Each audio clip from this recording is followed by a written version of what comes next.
Hi everybody, my name is Phil Block and I live in Port Washington, Wisconsin right now, but I'm originally from Michigan.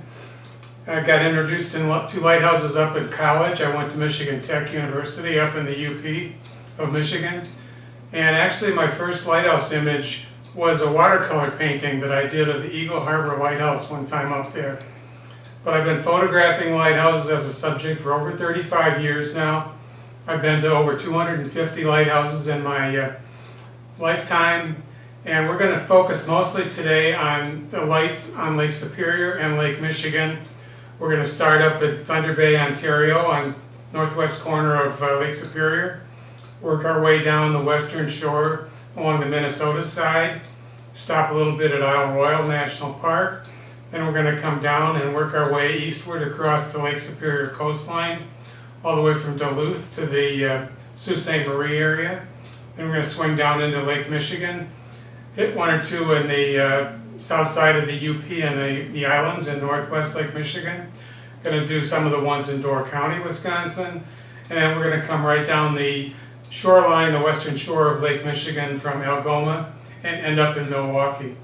You'll see over 60 lighthouses today and learn a little bit about the history, why they were necessary, how they work, and things like that. So just sit back and enjoy it, and we'll get started in a minute. What is the appeal of the Great Lakes? Why are we drawn to these great inland seas? Why do we leave the comfort of our daily routine to seek the unknown adventures that await us upon these waters? Is it just because of some basic need to get away from it all for a while? To simply relax in a quiet place by ourselves? Or do we have some deeper need to experience things that are bigger than we'll ever be? The lakes have the power to soothe and relax us.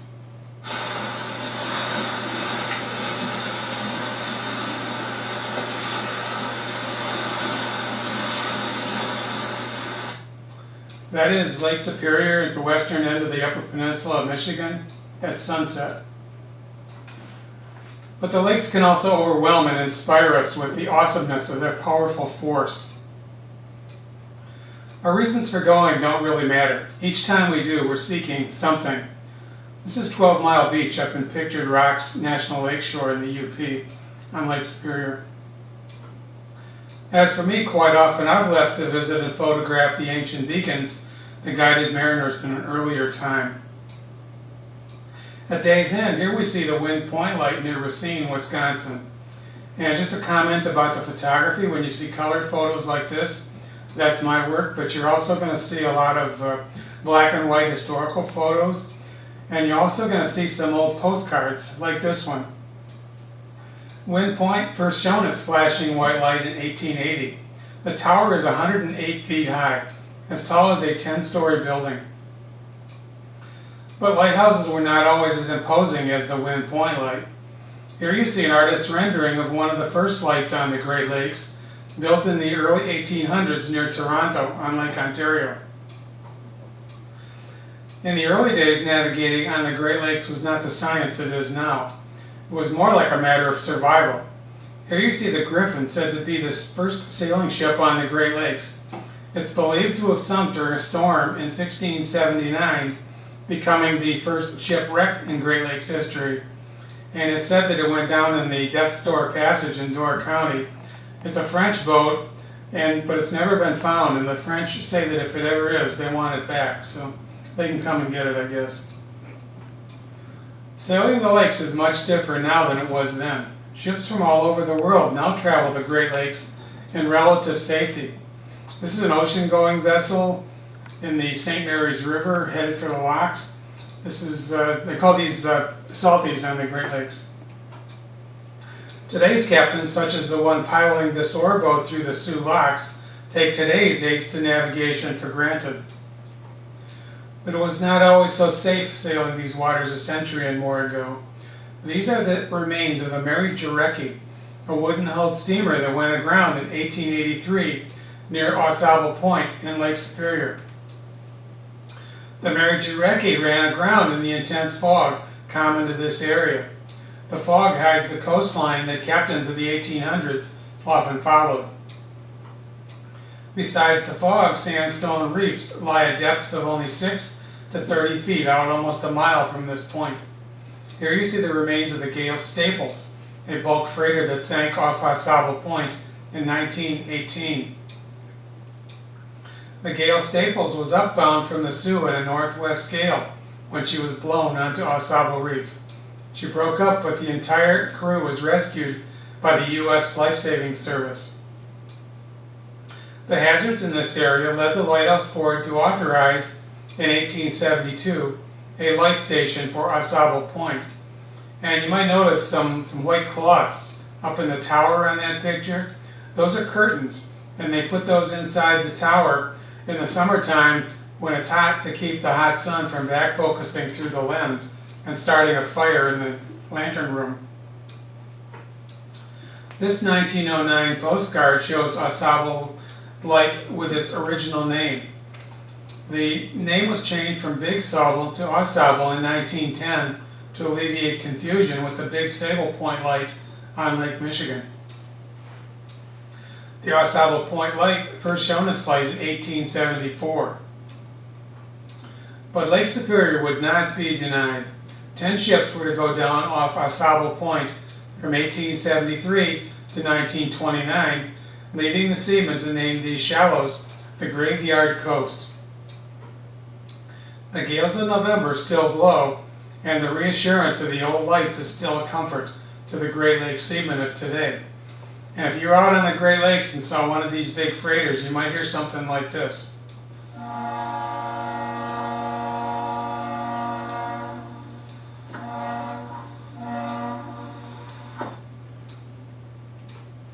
Before we go any further, I'm going to explain some lighthouse terminology. This is Kevich Light, a small privately owned lighthouse on Lake Michigan near Grafton, Wisconsin, which is a little bit south of Port Washington. The heart of any lighthouse is the lens. It surrounds the light source, which for many years was an oil lamp. The Fresnel lens is named after Augustin Fresnel, who invented it in France in the 1820s. Fresnel's design uses a system of circular prisms to intensify and focus the light from a single light source. The prisms bend the light so that instead of going out in all directions, a flat beam goes out parallel to the water. Now this is just a little museum exhibit, little slice of what one little piece of a Fresnel lens would look like, kind of like the slice of a pie. What's important to realize here is that the light source is behind the lens, shines through the lens out towards the water. Fresnel's lenses replaced parabolic reflectors, which were widely used in Fresnel lenses until Fresnel lenses came along. And the difference here is that the light is in front of the mirror, and the shape of the mirror focuses the light a little bit, and it works kind of like an old flashlight would have, or an old sealed beam car headlight. This is what a Fresnel lens factory looked like in the 1800s. French farmers worked for the lens manufacturers during the winter, polishing the glass prisms used in the lenses.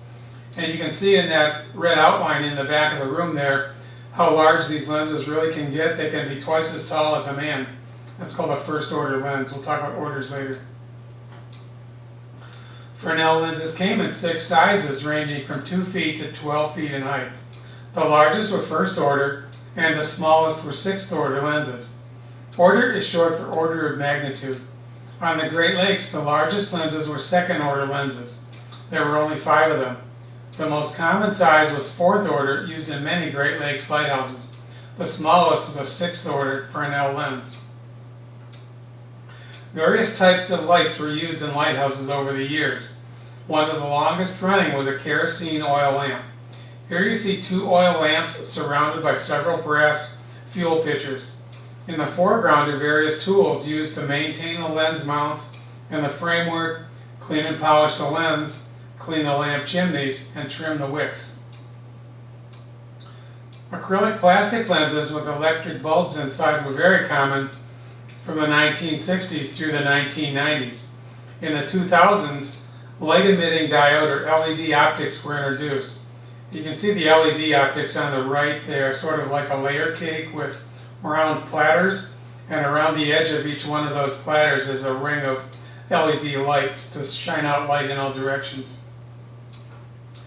The lantern room sat atop the lighthouse tower or on top of the lighthouse building, provided a weatherproof enclosure for the lens. Some of the larger lighthouses were equipped with a Clockworks mechanism. They have a gearbox with a crank on it. The handle turns a manual winch, which pulls up a heavy weight suspended on cables. As the weight descends, the stored energy rotates the lens at a carefully regulated speed. Clockworks mechanisms work just like cuckoo clocks, but on a much larger scale. So you can see in both of those the drum with the cable wound on it, and the one on the right you can see the handle that's in place. And those weights could weigh as much as 200 pounds, and they would have to crank those to the top of the tower. Focal plane is the distance measured in feet from the center of the lens to either the surface of the water for an offshore lighthouse or to the ground for an onshore lighthouse. The focal plane was often increased by placing the lights on high towers, bluffs, or hills near the shoreline. That increased the reach of the light. The characteristic of a lighthouse is its unique signature. Various combinations of light colors, flash intervals, and durations were used to distinguish each lighthouse. This information, along with the name of the lighthouse, was printed on navigation charts so the ship captains could tell which lighthouse they were approaching. Lighthouse keepers operated and maintained the entire lighthouse. Both men and women served in this role, often in very remote locations. So the guy on the right is wearing typical working clothes, the lady on the left has got a nicer jacket on, but they're both doing the same job, and that is polishing the glass on a Fresnel lens. Lighthouse keepers were often called wickies because they trimmed the wicks on the oil lamps once used in lighthouses. This is Mark Keene, curator of the North Point Light in Milwaukee, modeling the U.S. Lighthouse Service dress uniform. Many light stations included fog signals. Steam or hand-powered foghorns were most common, but sometimes bells or electric horns were also used. Many lighthouses had separate fog signal buildings to house the machinery and confine its noise while running. So you can see the building on the left at Split Rock in Minnesota with the horns on the top, and the one on the right is a little wooden shack on stilts with a bell ringing mechanism to serve the lighthouse in the background. Tramway is like a small railway leading from the dock up to the lighthouse. And since a lot of the lights were built up on the top of a bluff or a hill, the service boats that brought them supplies, called tenders, had to park down at the dock, but they had to get the supplies up from the dock up to the top of the hill. So they built these little rail systems to pull carts up on the rails to get the supplies up to the lighthouse. And some docks had rails on them, and they even had little push carts like you see here to serve the same purpose. Range lights and Daymarks are used together to navigate safely in a channel. On the left you see the Copper Harbor, Michigan front and rear range lights and Daymarks. So the Daymarks are the white panels with the orange stripe that you see there. They have lights on the top for use at night. There's a front range and a rear range. They always work in pairs. And the goal is to get them aligned like you see in the model on the right. So when they are aligned, that means you're in the safe part of the channel. But when they get out of alignment, like you see on the left, you need to correct course a little bit to get back in the channel to avoid whatever the obstructions are in that area. A lightship is a vessel equipped with a beacon and a fog signal. It was anchored during the shipping season near a reef or other hazard. The catwalk is an elevated walkway above a pier. It allows lighthouse keepers to get to the lighthouse when high waves prohibit walking on the breakwater. So all of these lights were serviced by a keeper who lived in a house on shore, and they had to be able to walk out to the pierhead light to service it, so they used these catwalks. Okay, that's enough terminology. This map shows the places we'll stop along our way in our journey today. As you can see, we're going to start at the top of Lake Superior, work our way down to Duluth, cross the top of the Upper Peninsula of Michigan, stopping for a couple in the Apostle Islands and a bunch on the Keweenaw Peninsula in Michigan, then over towards the Straits of Mackinac, down into Lake Michigan, across the bottom of the UP, and then down through Door County, and down the western shore of Lake Michigan, and then we're going to end up in Milwaukee.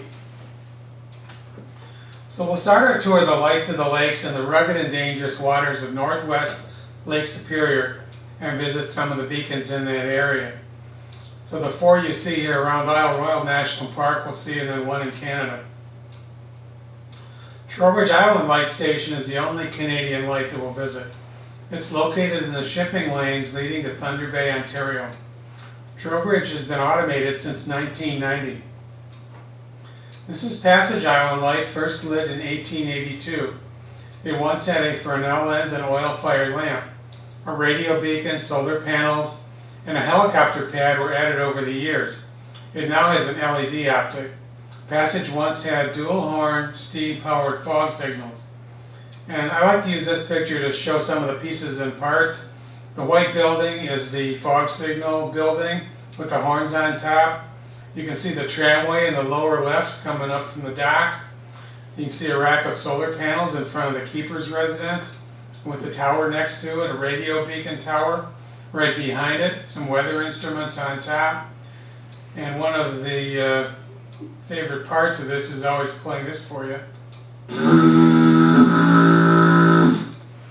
So I recommend those of you that can't get out of bed in the morning, use that for your alarm clock or maybe the ringtone on your cell phone.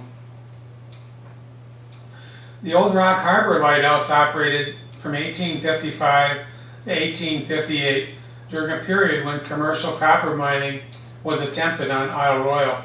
This is another old postcard.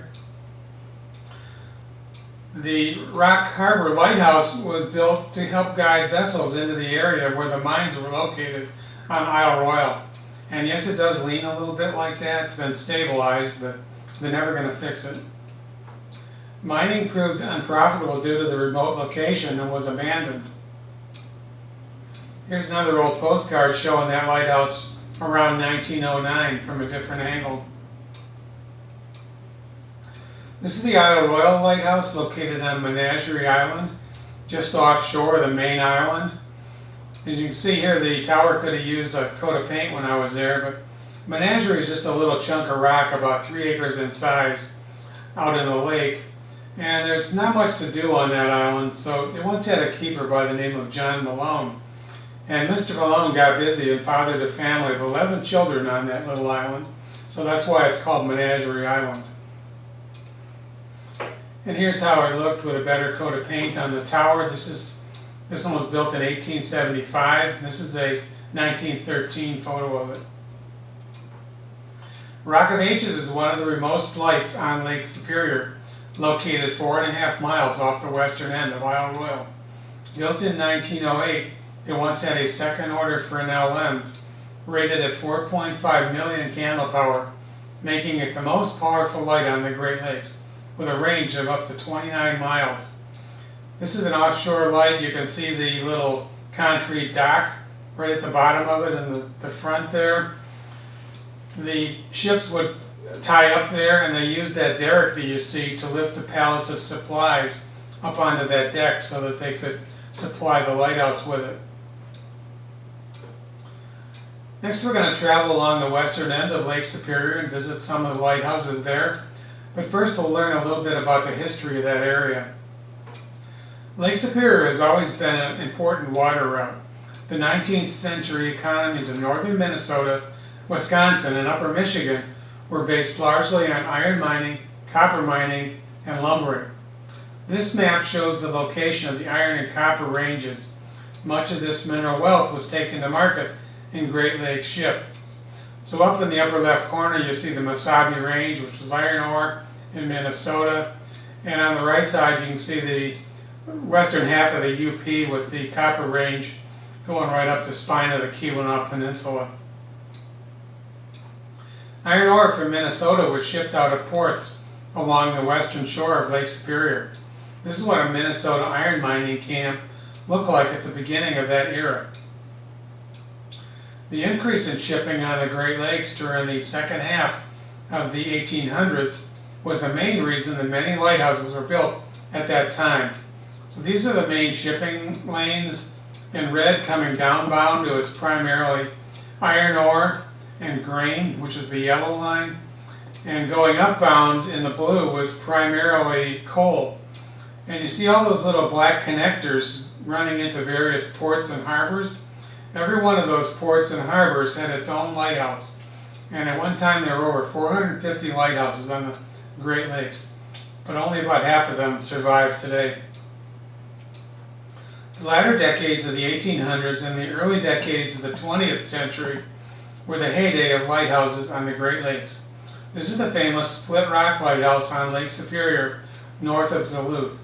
It was built in 1910 to help captains overcome two main hazards.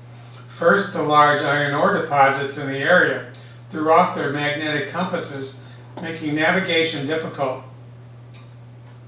Secondly, this lighthouse is built at the top of a 130-foot-high cliff. The waters are very deep in front of this light. It was hard to get good soundings as a result. So to get this picture, I'm laying on my stomach, hanging over the edge of the cliff, pointing the camera straight down. That's as far down as a 12-story building. And at the top of the picture, you can see what looks like the roof of a small house.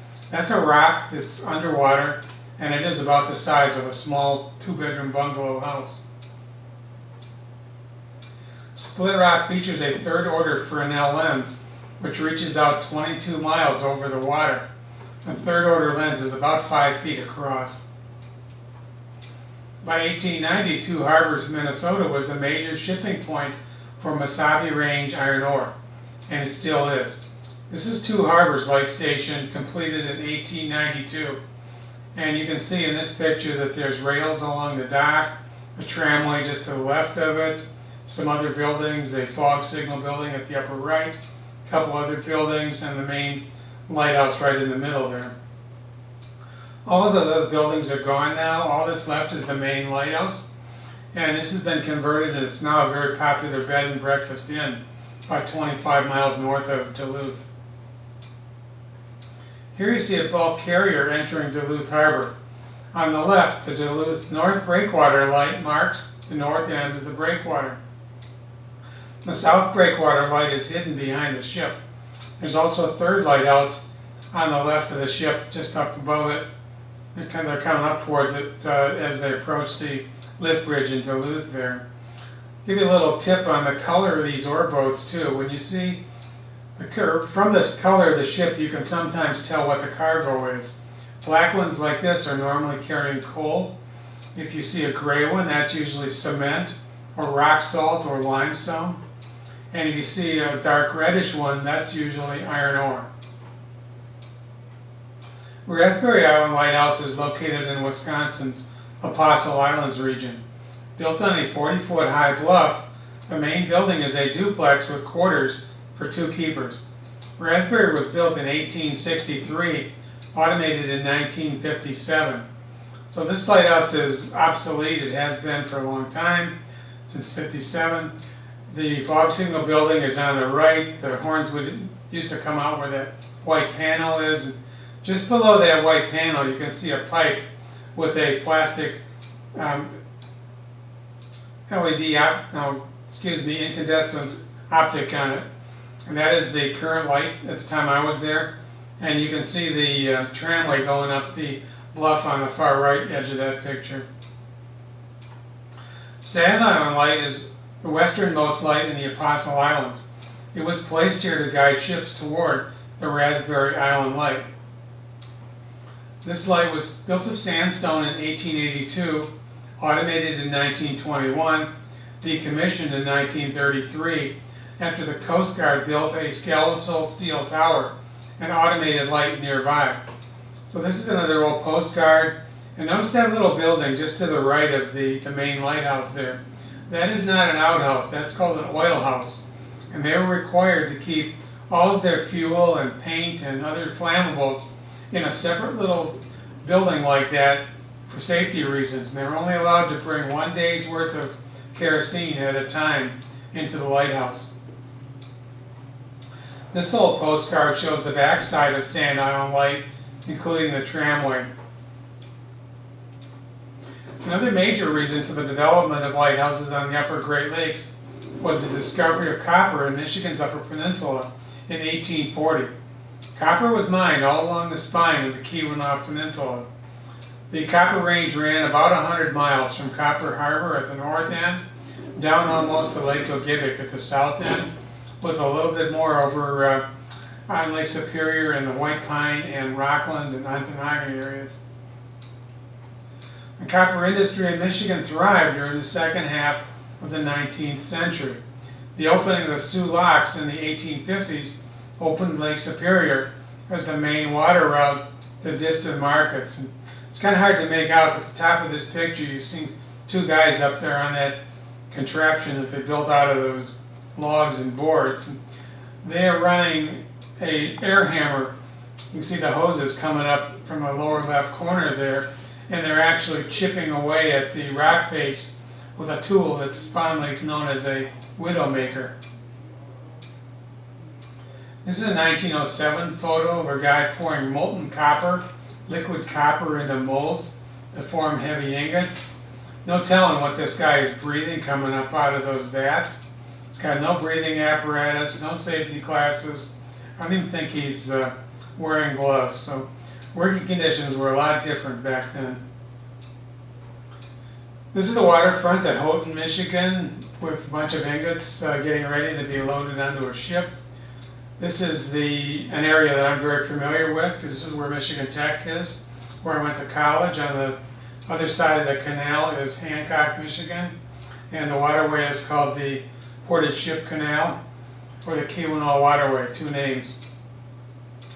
Copper mining in the Keweenaw was hazardous, and a lot of men lost their lives working in the mines. This gravestone in the Keweenaw Cemetery is a grim reminder of those dangers.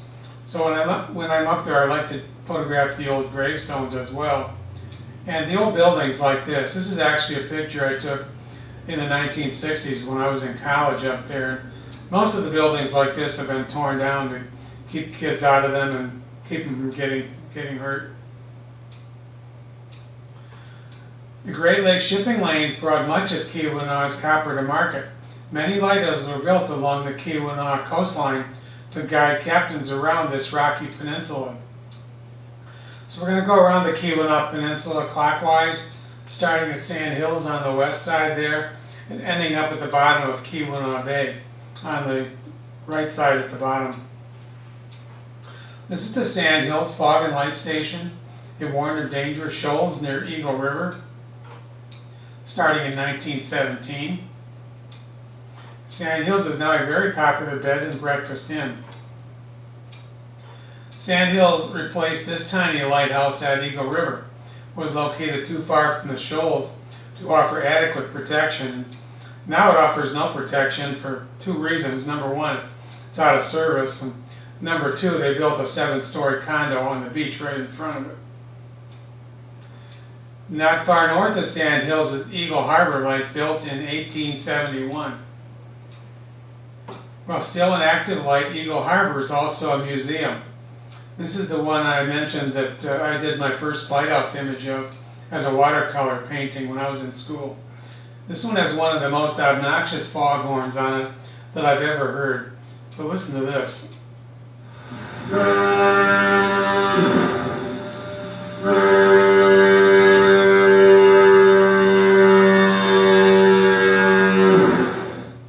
Can you imagine trying to sleep through the night with that going off? Not far from Fort Wilkins is the Copper Harbor Light, built in 1867. The steel tower on the left was built in 1927 to hold a gas light, making the old lighthouse obsolete. And at this time when I was here, you can notice that there's an electric arrow beacon on the top of the steel tower. This is the original 4th order Fresnel lens from the Copper Harbor Light, installed in 1856 to replace a kerosene lantern. And a 4th order lens is about 38 inches tall. It's a couple inches more than a yardstick, including the base. Here you see a picture of it when it was actually installed in the tower at Copper Harbor. And they also had an auxiliary Fresnel lens at one point encased in this steel case that you see here. It was on top of that steel tower at one time.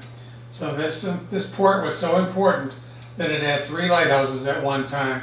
The 2 range lights we saw at the beginning, and then this light and the other one you saw a second ago. This Lonely Sentinel is a Gull Rock lighthouse. It was built in 1867 on a hazardous reef just off the tip of the Keweenaw Peninsula. So that is Gull Rock, the whole size of it there. Here's another view of it from the side. And during storms, waves submerge the entire rock around this lighthouse, which makes it just a little bit tough to get to that brick outhouse you see on the right there. This remote lighthouse is located at the eastern end of Manitou Island. And here it's shown after it's been automated. This is what it looked like back in the day. It was built in 1861, and the construction of this lighthouse was authorized by President Abraham Lincoln. That's how far back these go. This is the Mendota Light, built in 1895 near the tiny port of Lac La Belle on the eastern side of the Keweenaw Peninsula. This is one of my favorite ones. It's a pretty little light. Still has a Fresnel lens in it in this picture. This is actually for sale right now too, but you can only get to it by water. No roads near it. Mendota marked the entrance to a man-made ship canal, which served as a shortcut from the mines in the heart of the Keweenaw to Lake Superior. Notice the trees all grown up here. Wasn't always like that. Here you see the old Portage River light located near Jacobsville. This one was built in 1870 to mark the eastern entrance to the Keweenaw waterway. This is another one that's for sale. This is a picture of it from the water. Looking westward from Keweenaw Bay, here's a contemporary view of the Jacobsville light. The red rock that you see near the waterline is called Jacobsville sandstone. It was used to build many of the buildings throughout the Keweenaw Peninsula. So they quarried it and they built buildings like this. This is St. Paul the Apostle Church in Calumet, Michigan, built in 1903. Prime example of a building constructed of Jacobsville sandstone. Sandpoint Light is located near Baraga, Michigan. Built in 1878, it's now owned by the Lake Superior Band of Chippewa Indians. In 1929, the entire lighthouse had to be jacked up and placed on timbers in order to move it back from an encroaching Lake Superior. Sandpoint was rolled back on logs to move it further inland. You might be able to see the logs at the very bottom of the picture here that were used as rollers. This is one of the newest lighthouses on the Great Lakes. It was privately built in 1995 by Steve Koski, owner of Indian Country Sports in Lance, Michigan. And Steve had a sporting goods store, and when he built his new one, which you see here, he liked lighthouses, so he had one built on the corner of his store. And it's actually got a registered Coast Guard navigational light in it. Copper was not the only source of natural wealth in Michigan's Upper Peninsula. The lumber industry was also critically important to the developing nation. After being cut and floated down rivers to the lake, the logs were milled into lumber to build the great cities of the Midwest. The mill that you see here thrived at a Great Lakes port in the 1890s. Ships such as these schooners were used to transport lumber throughout the Great Lakes. The Ford Motor Company once had a factory at Pequaming, Michigan, near the south end of the Keweenaw Bay. This is another one of my 1960s era pictures. There's actually a Ford logo on that water tower there. At Pequaming, Ford made wooden floorboards for Model Ts and wood car frames using lumber from nearby company-owned sawmills. Ford used locomotives like this one to bring in trains of wood from the sawmills. Henry Ford purchased the entire town from the Hebert Lumber Company. Pequaming, Ford also made charcoal to be used for industrial purposes. for its distant factory in Detroit, relied on Great Lakes shipping to keep it supplied with raw materials. This need also emphasized the importance of the lights on Lake Superior. And those are the chassis of Model Ts there. They made 3,000 of those a day in that factory. Next, we're going to continue working our way eastward on Lake Superior, visiting some of the lighthouses that you see on this map, starting on the west end, moving eastward. This rocky outpost is Huron Island Light, was built in 1868, automated in 1972. The Huron Island Tower today is only 39 feet high, but the light's placement on top of the island makes it the highest lighthouse on Lake Superior. It's 20 feet higher than Split Rock. 42 miles northwest of Marquette, you'll find one of the most remote lights on the lake's Standard Rock. This one was so remote it was considered a punishment tour to be placed on it. They had 3 male keepers here at a time. No women were permitted here. It's an offshore light, so they had to use derricks, as you can see there, to lift up the supplies from the tender boats. In the foreground, you see the peak of an underwater mountain which rises only a few feet above the surface of Lake Superior, obstructing heavily traveled shipping lanes. The reefs extend all the way back to where they built the lighthouse, a quarter-mile away. This is a picture off the internet that shows an aerial photo of the reefs there at Standard Rock, and you can see the lighthouse at the top there. The lighthouse at Standard Rock is 110 feet high. It was built in 1882. Standard Rock had one of the most spectacular Fresnel lenses ever installed in a Great Lakes lighthouse. This classic second order lens weighs just under 2 tons and stands over 8 feet high. Lighting the approach to Marquette from the west is the Big Bay Point light. This is a third order Fresnel lens that was once installed at Big Bay Point. This picture was taken at the Marquette Maritime Museum in 2018, but this lens has since been moved back to the lighthouse itself. Once an isolated sentinel, the Big Bay Lighthouse is now a popular bed and breakfast inn. Sailing eastward around Big Bay Point, the next major harbor is Marquette, Michigan. This port has been commercially active for over 170 years. Marquette is the shipping point for iron ore mined in the nearby Ishpeming and Negaunee areas. This wooden loading dock was built there in 1868. This is the Marquette Harbor Light. There have been lighthouses here since 1853. This is a historic photo of it when it was a single-story building, but it was last modified in 1906 when a second story was added. This picture was taken around Thanksgiving time one year. We're just starting to get a little bit of snow. And you can see the star up on the top of it there. That's a Christmas decoration. This is how it looks now. A recent picture of it, taken looking in from the catwalk that goes out to where a fog signal is out at the point. This modern structure is the Presque Isle Pier Headlight. It was built in 1941 and it's located at the end of a half-mile long breakwater.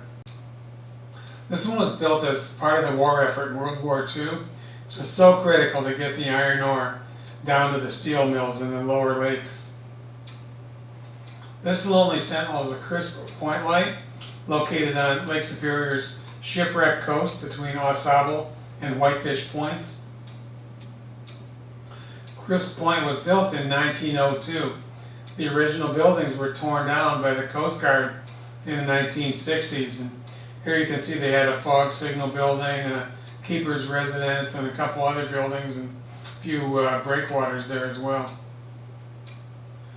This is the famous Whitefish Point light, shown late in the day against a blustery November sky. The yellow building in the front of it is the fog signal, and this lighthouse and fog signal was the one that the Edmund Fitzgerald was searching for the night it went down. But the storm was so intense that the lighthouse got knocked out and so did the fog signal, and the FIS was 17 miles offshore in trouble off Whitefish Point. The dangerous waters off Whitefish Point have been marked by lighthouses since 1847. This tower was built in 1861. This is a 1925 photo. The tower is a twin of the Manitou Island light that we saw earlier. Whitefish Point is also home to the Great Lakes Shipwreck Museum, which is in that building. This is the steamer Western Reserve. She broke into and sank during a late summer gale in 1882 near Whitefish Point. 26 of her 27 crew members were lost. Over 70 major shipwrecks have occurred off Whitefish Point. The last major shipwreck off Whitefish Point was the Edmund Fitzgerald, which broke up in Lake Superior on November 10, 1975. As he heads downbound for the Sioux, the last lighthouse the Great Lakes captain passes is Point Iroquois, built in 1871. The Point Iroquois lighthouse originally consisted of only the small building outlined here in red. This light was so critical in World War II that it was enlarged and 3 keepers were stationed here. This is Point Iroquois in 1905. Notice the boathouse on the right, fog bell structure behind the original lighthouse, the fog signal building on the far left, rails on the dock, and the original smaller lighthouse and the tower in the middle. Now we're going to leave Lake Superior and visit several of the lights in northern Lake Michigan. We're going to go kind of counterclockwise here from over by the bridge down into the northwest corner of Lake Michigan. The northernmost light on Lake Michigan is Manistee Pierhead Light, built in 1917. Doesn't look that old, but it's over 100 years old. This striking tower is the Sichuan Lighthouse. It's located about 60 miles west of the Straits and was first lit in 1892. Sichuan is a local pronunciation of French words meaning only choice or sole choice. It got its name from early French sailors who found that the nearby harbor offered the only protected anchorage in this part of Lake Michigan. Sichuan once had a third-order Fresnel lens, now is a modern LED optic, and that's a lighthouse birdhouse you see on the right there. This ghostly-looking apparition is Lansing Shoal Light, located west of the Straits of Mackinac. Some people call it the Alcatraz of Lake Michigan. It's easy to see why. It looks like a prison and probably felt like one too. Lansing Shoal was built in 1928 on a 74-foot square concrete crib. You can see a big third-order lens in this tower in this picture. Lightships such as this one once served Lansing Shoal for almost 30 years before the first lighthouse was built. This distinctive beacon is the White Shoal Light. It's located about 20 miles west of the Mackinac Bridge. It marks a turning point on in the shipping lanes there.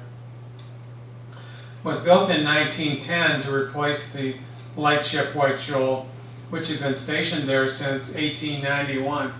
And this is what it looked like before it got that famous candy cane stripe paint job. White Shoal once had a second-order Fresnel lens with a 2-sided clamshell design. The lens floated in a pool of liquid mercury and was powered by a Clockworks mechanism and weights suspended in the tower. It had a range of up to 28 miles and generated 1.2 million candle power. That lens is 9.5 feet across. Old Mackinac Point Light, built in 1892, was once a critical aid to navigation in the Straits of Mackinac. This is another old postcard. This is my shot of it. The old Mackinac Point Light served until the completion of the Mackinac Bridge in 1857. The lights on the bridge itself made the lighthouse obsolete. In the open waters of northern Lake Michigan, South Manitou Island is home to the large lighthouse you see here. The South Manitou Tower was built in 1870 to replace an earlier lighthouse built in 1839. There are several large islands in northwest Lake Michigan. Next, we'll visit some of the lighthouses on these islands. Our first stop is St. Martin's Island, marked by the lighthouse you see here.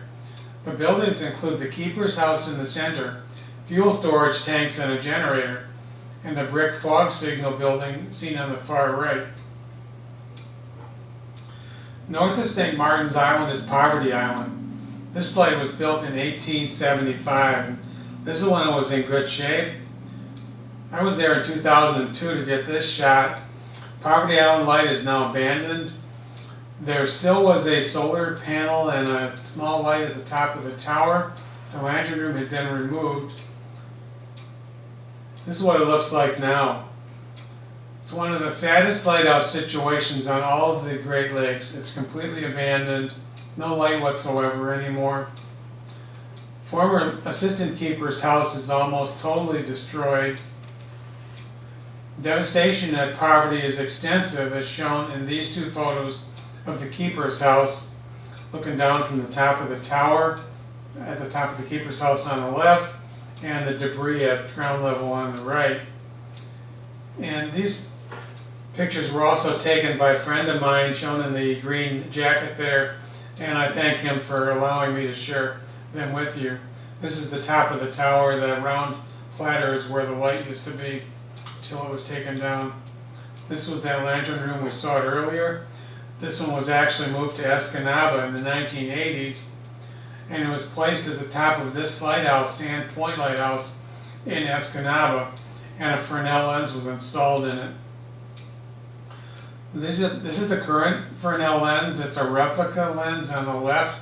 It's made of acrylic plastic, not glass. You can see what it looks like out of the tower. It's a 40-foot high tower. That's less than half of the height of some of the big ones you've already seen. The original fourth order Fresnel lens is in the picture on the right there. It is now on display in a museum next door. Sandpoint was built in 1867. It's the only lighthouse I'm aware of that faces away from the water. It's hard to believe that prior to restoration, Sand Point looked like this. This was sometime in the 1980s. They had torn the tower off of it. The building was made of cream city brick, but the tower was rebuilt using red brick. So this is the before picture. This is the after picture after restoration. As we continue to work our way south, we'll head into Wisconsin waters, visit several of the lighthouses surrounding the Door Peninsula. We're going to start at a couple of the island lighthouses up in the Death's Door Passage, the north end of the peninsula.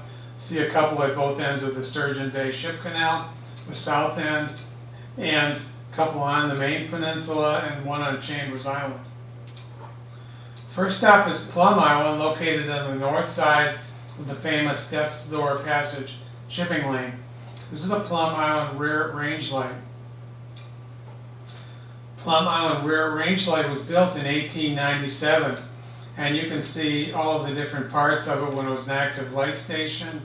The rails on the dock, a life-saving boat there in the middle, another dock, another lifeboat on the far right, the keeper's residence, the tower, and another building behind it.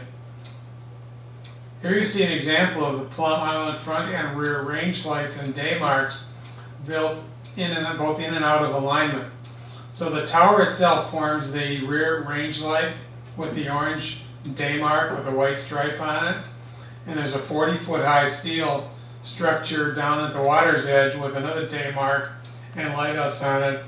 And as I explained earlier, you want to have the Daymarks aligned, as you see in the top picture, to know you're in the safe part of the channel.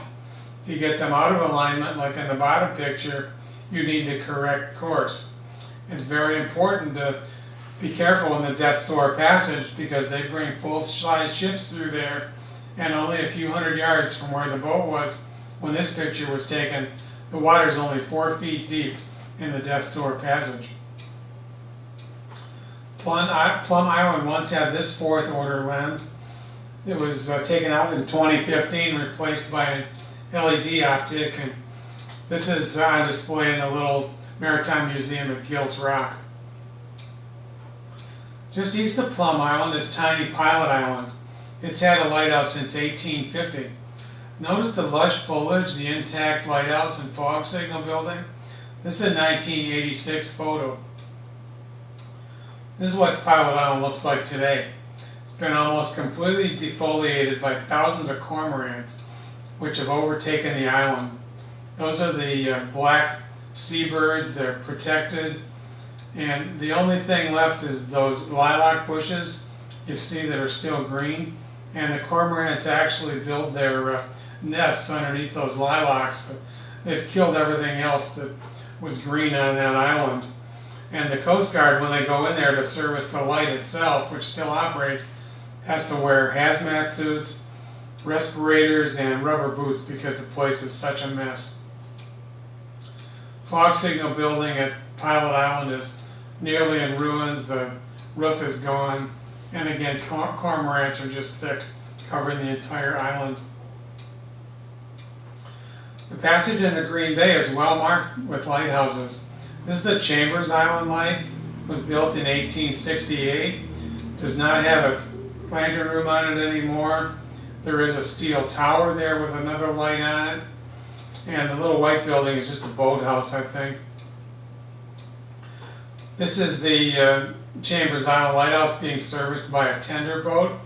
But the dock is too short and the water is too shallow for the boat to actually tie up. So they had to bring the supplies in on another little boat, which you can see loading there at the stern of the tender.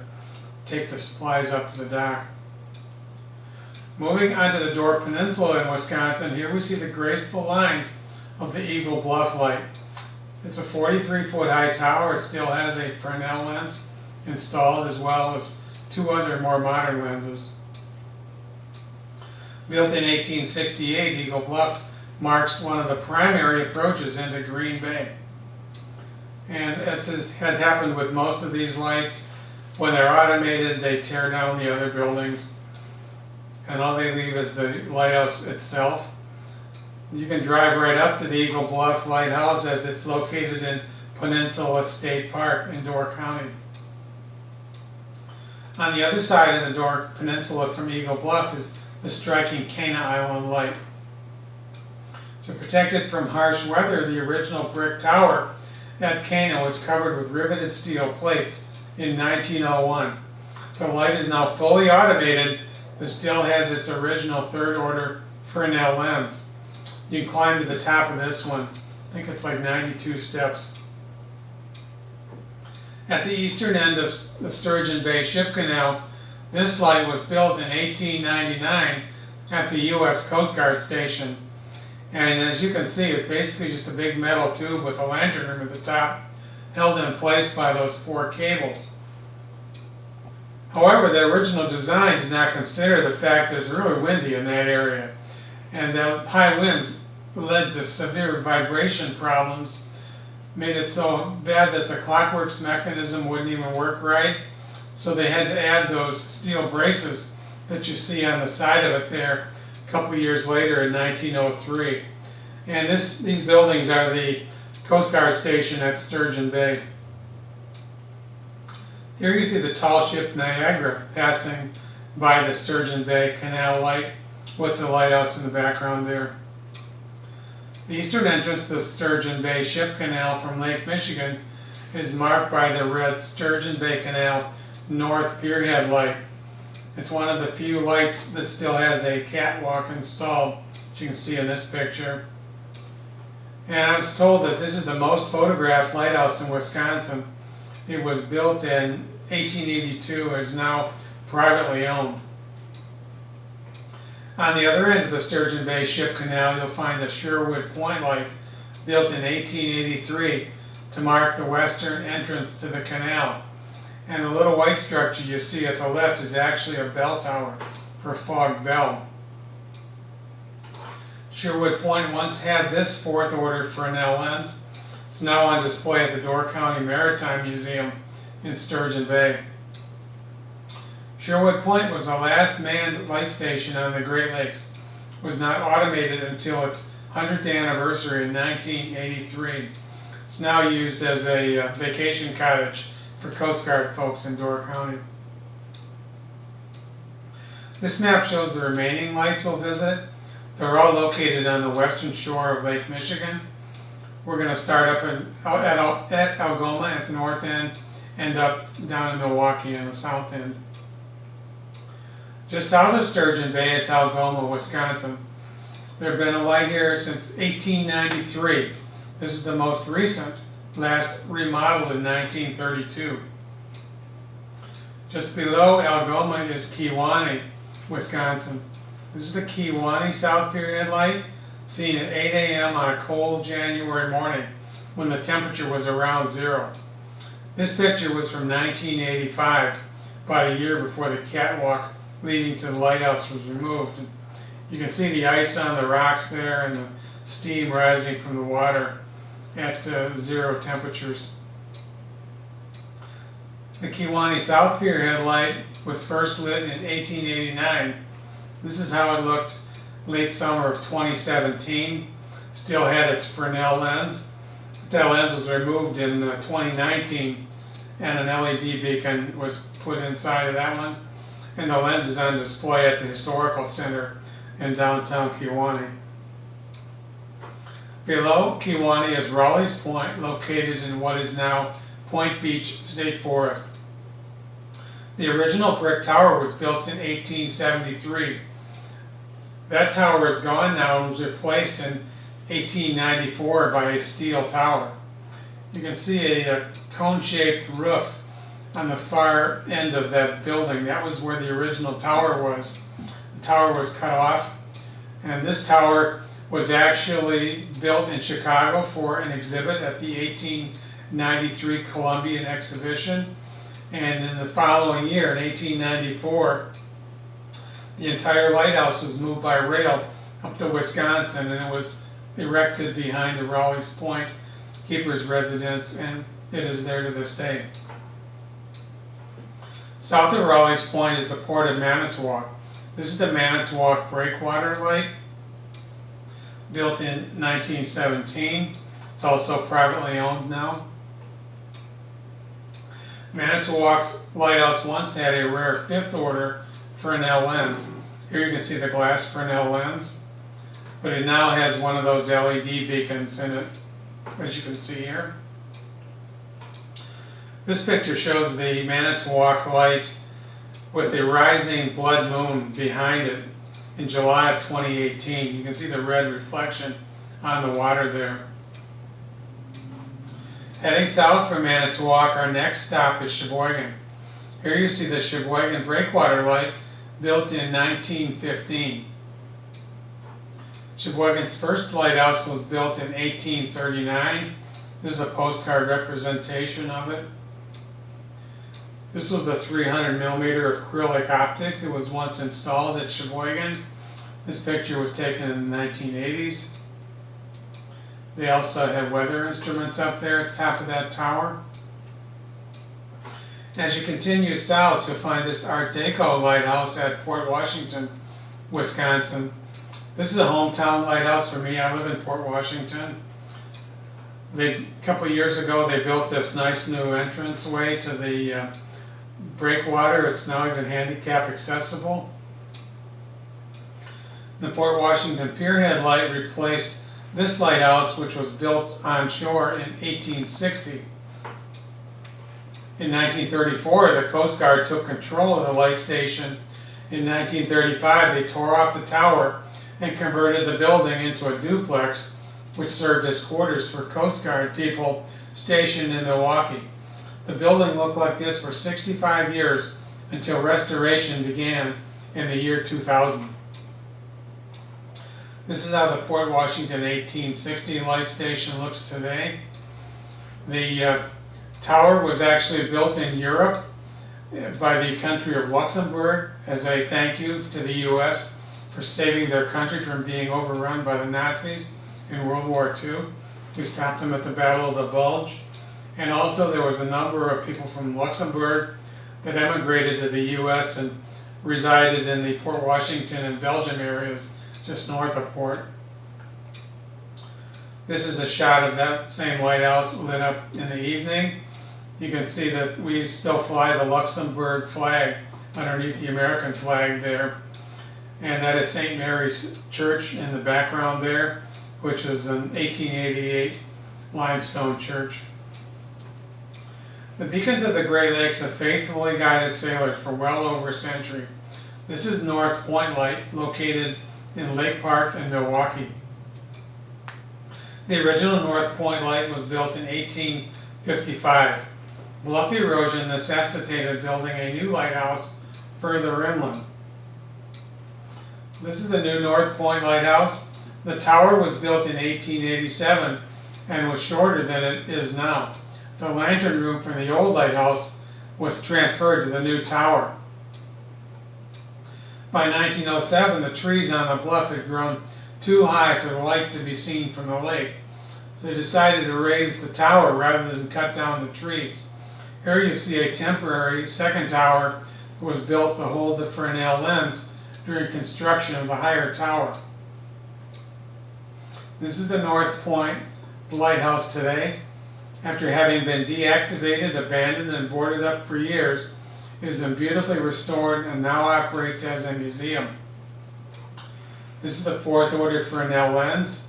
On the right, that was once mounted in the North Point lantern room. Smaller sixth order Fresnel lens sits next to it. And they also now have the Fresnel lens that was in the Algoma Lighthouse at North Point as well. We'll wrap up with just a bit more information about Fresnel lenses and lighthouse optics. This is a circa 1940s picture of a couple guys on the right working on Fresnel lenses, and the guy on the left is working on a Clockworks mechanism. Here's another of the largest second order lenses ever installed on the Great Lakes. It's from the Rock of Ages light that we saw earlier. It's on display at the Wendigo Ranger Station on Isle of Whale. These lenses are incredibly efficient. The lens is lit up here by the light from an ordinary 60-watt light bulb like the one in the glass enclosure on the stand next to the lens. So one 60-watt bulb is lighting that lens up. The lens is about 7.5 or 8 feet high. And it once floated in a pool of liquid mercury at the top of this 10-foot high pedestal. You can see the Clockworks mechanism there that was used to raise up the weight that rotated the lens. So that 8-foot high lens was on top of this 10-foot high pedestal, and the whole works was on top of a 100-foot tower at the western end of Isle of Whale, that Rock of Ages lens light. By the 1950s, electric arrow beacons were widely used in lighthouses. This is a 36-inch arrow beacon. Even more intense arrow beacons, such as this one from Sichuan, were also used at times. Now all of those big arrow beacons are gone because they require too much energy and maintenance. Solar-powered 300mm optics like this one replaced Fresnel lenses and electric arrow beacons at many Great Lakes light stations until LED optics appeared in the 2000s. So this is at Raspberry Island. The little light on the left replaced the entire lighthouse on the right. And the bulbs in those 300mm optics are just like the old 12-volt automobile bulbs that you used to see in turn signals, but they put out 250 watts of light apiece. Solar panels recharge a set of lead-acid batteries to power the lamp throughout the night. 6 bulbs are plugged into a rotary magazine. As a bulb burns out, the circuitry senses that and a new one automatically swings into place. So this is just a tabletop display of what the inside of one of those 300mm optics looks like. So remember that 8-foot high 2-ton Fresnel lens from Standard Rock that we saw earlier in the show? That technology is long gone. All it takes to light up Standard Rock these days is the automated LED beacon that you see here. So the romantic days of the lighthouse keeper are long gone. The last manned lighthouse on the Great Lakes was Sherwood Point near Sturgeon Bay, Wisconsin, automated in 1983. So after a century and a half of service dedicated to making the Great Lakes shipping lanes safe in any weather, the era of the lighthouse keeper has passed. So I thank you for joining me for this presentation today. This is the end of the presentation, but if you would like more information about this presentation, you can visit my website, which is lightsofthelakes.com. So that'll wrap it up, folks. Hope you enjoyed it. Thank you.